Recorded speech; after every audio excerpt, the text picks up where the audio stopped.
Smile 2 is bigger, more ambitious, and way more stylized than the original film.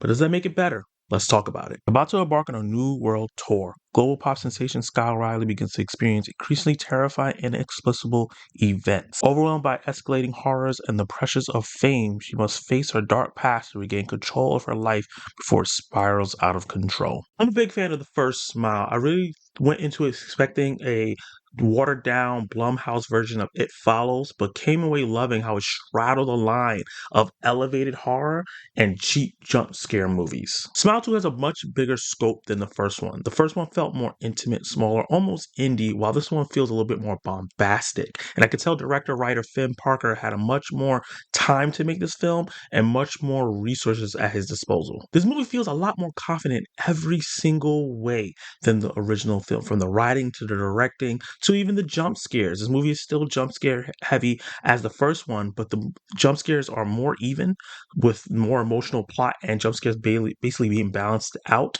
They're scarier and they're more tied into what's happening in the story than just a jump scare to be a jump scare. Nice. All the technical elements here are also much better. The cinematography is gorgeous. The movie looks a lot better than the first one did. That one kind of had a dry looking feel. This has more colorful and has more texture to it. The score is much better. I think they did a really good job of having this creepy soundtrack mixed with the pop star soundtrack that had a good juxtaposition. And this movie has better gore and much more of it. This movie is way more violent than the first Smile in the best way possible. I think the first Smile went from 0 to 60 in terms of crazy, and obviously that finale that had me going, God, please, no! No! No! No! This movie set 60 and escalates to 100 very quickly. Boy, that escalated quickly. This movie has one of the best opening set pieces I've seen all year.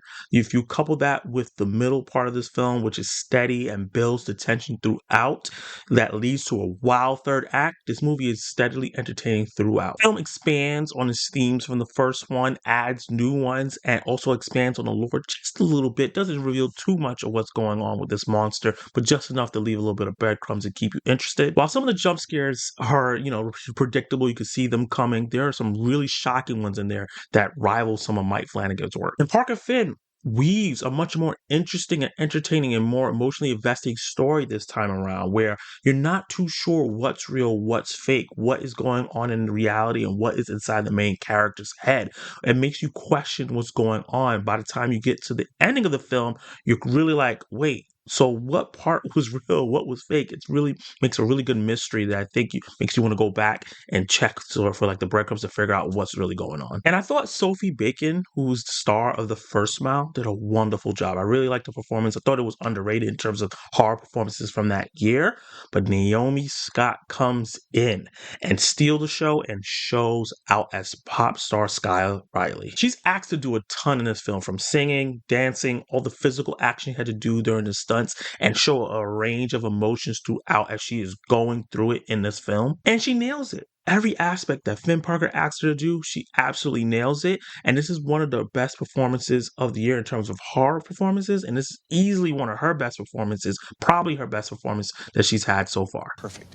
Everything, down to the last minute details. Her character, Skye Riley, is struggling with so much in this film, trying to turn a new leaf, trying to forget the traumas that she's gone through her past after having a crazy car accident, while also engaging and trying to get back into like the pop star shoes.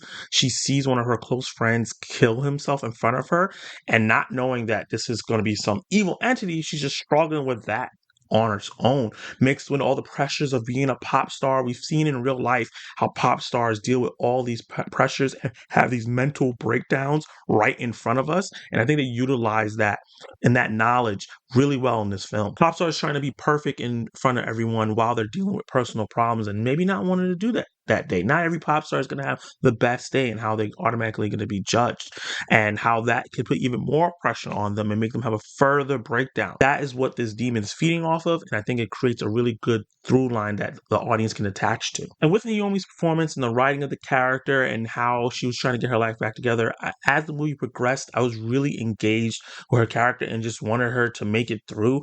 And obviously the smiling demon had different plans and decided to just ruin everything she was trying to do. And I think they did a really, really good job of getting you invested into the character and the journey and trying to see it through because she seemed like a decent person just trying to live her life. It's everything you want a horror sequel to be. It's more ambitious, it's more significant in terms of the themes that it's trying to execute.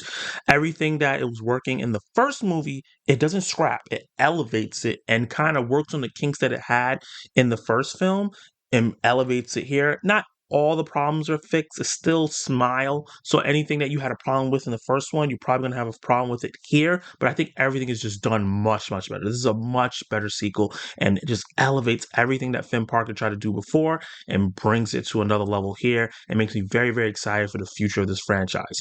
So with that said, I'm going to give Smile 2 a B+. So the question today is, what is your favorite horror film of 2024? Drop all those comments down below and let me know. And you can watch more of my content right now.